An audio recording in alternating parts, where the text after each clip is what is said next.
আচ্ছা মুন্নি, আমি তাহলে চলে যাই, ঠিক আছে? তুমি হাইড্রো ফেসিয়ালটা শেষ করো, আমি যা দেখে আসি হসপিটালে ঘুরে ঘুরে। क्या रे भीख मंगिया, क्या देख रहा है? नहीं नहीं नहीं सारुण के यहाँ कुछ तो गड़बड़ है। মুন্নি, তোমার হাইড্রো ফেসিয়াল শেষ হলে বইলো, আমি একটু হসপিটালে ঘুরে ঘুরে দেখি।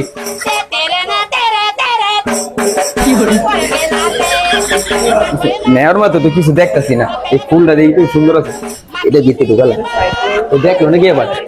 না, ফ্যান। বাহ, এটা তো সুন্দর। এই আপনি মনে হাজবেন্ড না? আপনি এখানে কি করতেছেন? আপনি তো এখন চুরি করতেছেন, আপনি তো একটা চোর। আপু, আমরা গরিব হইতে পারি কিন্তু আমরা চোর না, ঠিক আছে? আর এই স্বর্ণের ফুলদানিটাকে এখানে কি কেউ রাখে? আপনি বলেন, কেউ যদি চুরি করে নিয়ে যায়, এই জন্য আমি এটা আমার গেঞ্জির ভিতরে লুকিয়ে রাখতেছিলাম যাতে কেউ না নেয়। আর আপনি আমাকে চোর বলতেছেন। এই আপনি তো স্বর্ণ ছিলেন না, এটা তো ফুলদানি প্লাস্টিকের, এটাতে কি করেন? দেখেন এটা। बाप रे। এই সৈকত, উনি হাজবেন্ডের দেখে শুনে রাখো তো, উনি তো হাত ধরে বেশি, উনি তো চুরি চাপটি করতেছে, উনি তো দেখে শুনে রাখো তো। अभी मजा आएगा ना भिड़ो।